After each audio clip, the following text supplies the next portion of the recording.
You probably saw it yesterday. Nick Saban and others took to Capitol Hill to complain about the current state of college football. There was some constructive offerings there as well. It wasn't all just complaining. Nick Saban did, in fact, have a lot of very good things to say and constructive things to say, but also gave an anecdote that he and his wife were sitting down at either their $17 million beachfront mansion or their $11 million lake house about why are they still doing this when all of the players only care about how much money they're making. That was a conversation that happened yesterday on Capitol Hill. That was an anecdote that was shared. And all of these players are just money first. This morning, this interview aired from Andy Staples. You guys are familiar with him. He's been on the show before. And Ole Miss defensive end Jared Ivey. And so here's a short clip from that interview. On that note, you'll hear Andy's voice first, and then, of course, you'll hear Jared's. How much did you guys talk? Because you were one of the ones who could have gone to the NFL and decided to come back. So how much did you and some of the other older guys talk about, let's run this back? We talked a lot about it. I think a lot of people put too much stake in the NIL stuff. I know they stayed for this and that and these wrong reasons. We talked a lot about how the season ended last year and how we kind of wanted to just ride that high going into the offseason and then come back and really contend for a national championship. So it was subtle, but did you hear what he said there? Yeah. A lot of people put too much stake into NIL and this and that and coming back for the wrong reasons. So yesterday, you have a coach on Capitol Hill saying all of these players are all in it for the money. The next day, one of those players, it wasn't really about that. It was wanted to come back to school and win. And here's Jared Ivey's getting paid. He's got to deal with the Grove Collective. He's absolutely getting paid. So is J.J. Pegues. So is Trey Harris. So is Caden Priestcorn. All of these guys. They're all, of course, they are all getting paid. If what I know about their NIL deals is accurate, and I believe it to be accurate, they are all getting significantly less money than they could have. Especially J.J. Pegues. J.J. Pegues could have leveraged the portal and gotten so much more money if he wanted to do that. I promise you. Trey Harris could have leveraged the portal and gotten so much more money if he wanted to. Caden Priestcorn, I believe, was offered so much more money. Chose not to.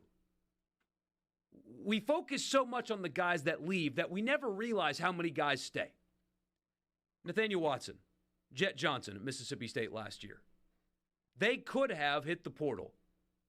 And hey, Dad, correct me if I'm wrong. A All-American linebacker could have gotten a lot more if he wanted to than what Mississippi State paid him last year. Probably. I mean, without knowing for sure what he got from State, my guess is there's probably always a bigger offer out there. So, I mean, this is something I think we see in the pros a lot. You know, and Ole Miss loves to use the term pro mindset. That a lot of guys, sometimes you're not talking about like huge dollars, right? Nobody's going to say if somebody's offering you $50 million and somebody's offering you $100 million, probably could take the $100 million, right? But if it's $50 million and $55 million, and you feel one situation is just better than the other, people pick the better situation over the extra money all the time. So it's not overly surprising to hear this.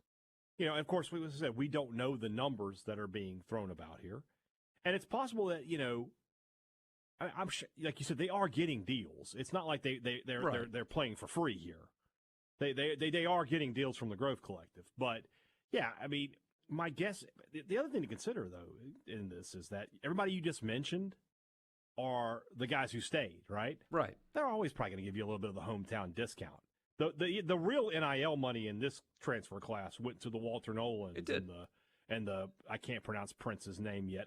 I'll get there before the end of the season. Princely Umanmielen, I believe is how you say it. Umanmielen, I believe. It's a wise way to say Merry Christmas. Is that what that is? Anyway, those are the guys that command it's transfers coming in is what commands big NIL money. Right. Transfers going out, a lot of times you can get a hometown discount on those. And so I tell you, everything that he's saying in there makes total sense to me. It does. And so, again, it goes back to what I said yesterday, but I think it bears repeating. They're not all bad. They're not all selfish. They're not all seeking money. Again, I have a pretty good understanding of especially what Pegues' deal is. If he wanted to, he could have gotten so much more money if he wanted to, and he chose not to. I saw a really interesting tweet today that said, what if this was the other way around? What if we had always had NIL? And then one day somebody was like, why don't we just take that away, and it'll be better for you guys if we do that. It'll be better for your education. We can't really explain how, but it'll be better. And the coaches are still going to make millions of dollars, and the universities are still going to make millions of dollars, but you don't get to make anything. Yeah. How stupid does that sound? Yeah. Very much so. When you put it that way, it's kind of tough. Yeah. But just know that the guys leaving get the attention. Quinshon Judkins got a ton of attention for leaving Ole Miss. Mm-hmm. Thomas got a ton of attention leaving Mississippi State. Saban, yes. But do not forget about the guys that are loyal, because there are guys that are loyal to your school, that love your school, that love your team, that take discounts, that don't put money first, that put culture and team and program in school first. There are guys on Mississippi State's roster that have done that. There are guys on Ole Miss's roster that have done that. And it worked out for them. I mean, I know State didn't have a great season last year, but, I mean, Nathaniel Watson's stock went up. I'm sure he's got really fond things to say about Mississippi State when he moves on to the next level.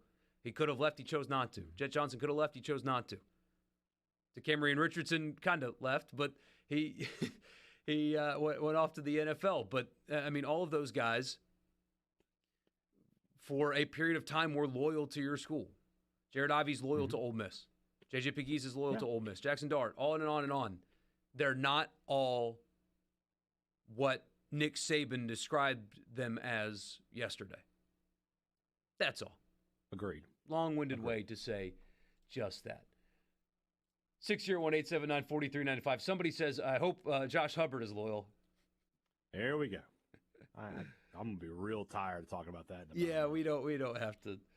Somebody said, with NIL being so big now, is Jackson Dart the last D1 quarterback to actually be loyal to his school? Well, not really, because he left USC. He's a transfer. What are we talking about here? But they weren't loyal to him, remember? No. They brought in Caleb Williams. But he was the starter, and they brought in Caleb Williams. But Ole Miss did the same thing. Absolutely. They brought in Spencer Sanders, but he beat him out. Yeah. So, yeah. Was a full college scholarship worthless? Nope, absolutely not. Nope. It is not worthless. It is absolutely not worthless.